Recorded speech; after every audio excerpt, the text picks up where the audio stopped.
Hello बच्चों, आज हम पढ़ेंगे 9th क्लास की साइंस की 35वीं वर्कशीट, जिसका टॉपिक है समय स्थिति संबंध या गति का दूसरा समीकरण। देखो बच्चों, आज हम जानेंगे कि गति का दूसरा समीकरण क्या है और इसे ग्राफीय विधि से कैसे प्राप्त किया जा सकता है।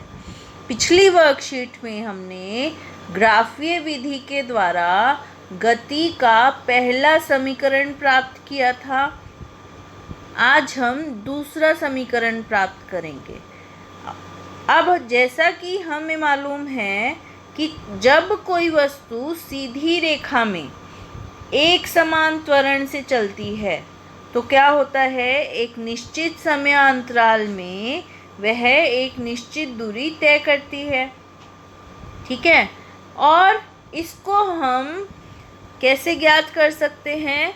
गति के दूसरे समीकरण से हम इसको ज्ञात कर सकते हैं, जो है s = ut + ½ at², जहाँ पर s हमारे पास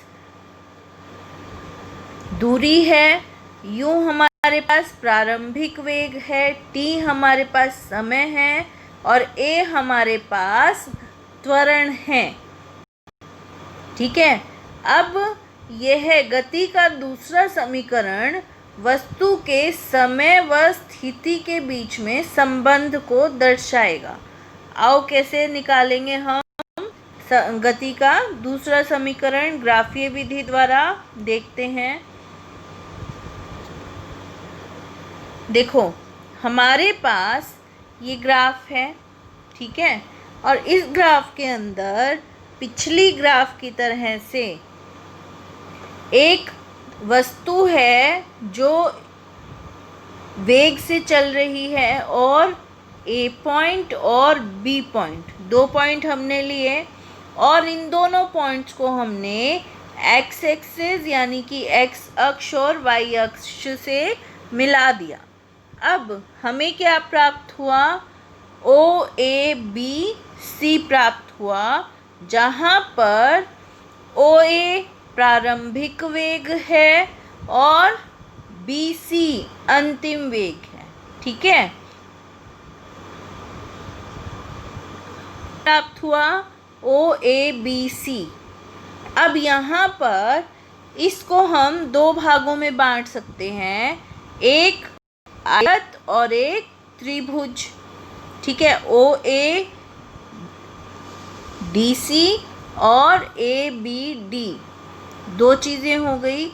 और अगर इसके बीच के एरिया को हम काउंट कर लेंगे तो हमारे पास क्या होगा? हमारे पास दूरी आ जाएगी। आओ देखो कैसे निकालेंगे। OADC का क्षेत्रफल सबसे पहले निकालेंगे। हमें मालूम है आयत का क्षेत्रफल लंबाई गुना चौड़ाई, और लंबाई कितनी है और चौड़ाई कितनी है? वैल्यूज रख दी उसकी, OA × OC। और इसी तरह से त्रिभुज ABD का क्षेत्रफल निकाल लिया, ½ AD × BD। अब OA हमें मालूम है प्रारंभिक वेग है, यानी कि क्या है? U है, और इसको हमने यहाँ पर वैल्यू रख दी। इसी तरह से OC बराबर है AD, और ये क्या है? समय, तो ये T हो गया। और BD यानी कि ये है हमारा BD, ये वैल्यू आ गई A × T यानी कि त्वरण गुना में समय। अब देखो, इन सभी का मान अगर हम एक पहले समीकरण में रख देंगे तो हमें क्या प्राप्त होगा?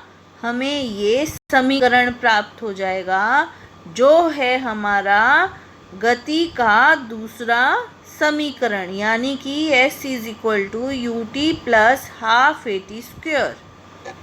आओ अब एक उदाहरण देखते हैं। उदाहरण में किसी चलती बस पर ब्रेक लगाने पर गति के विपरीत दिशा में 6 मीटर पर सेकंड स्क्वायर का त्वरण उत्पन्न होता है। यदि बस ब्रेक लगाए जाने के बाद रुकने में 2 सेकंड का समय लेती है तो उतने समय में तय दूरी ज्ञात करें। ठीक है, अब हमने पहले क्या किया था कि हमने इसका प्रारंभिक वेग ज्ञात किया था गति का पहला समीकरण इस्तेमाल करके, और वो हमारे पास आया था कितना, 12 मीटर पर सेकंड। अब अगर हम गति का दूसरा समीकरण ज्ञात करें तो वो कैसे आएगा, आओ देख, equal to U T plus half A T square.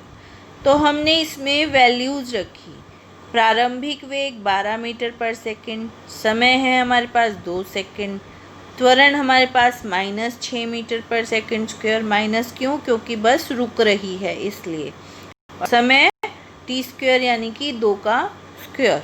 तो जब इसको सॉल्व किया हमारे पास आया 24 मीटर माइनस 12 मीटर, तो ये हमारे पास आ गया कुल 12 मीटर की दूरी।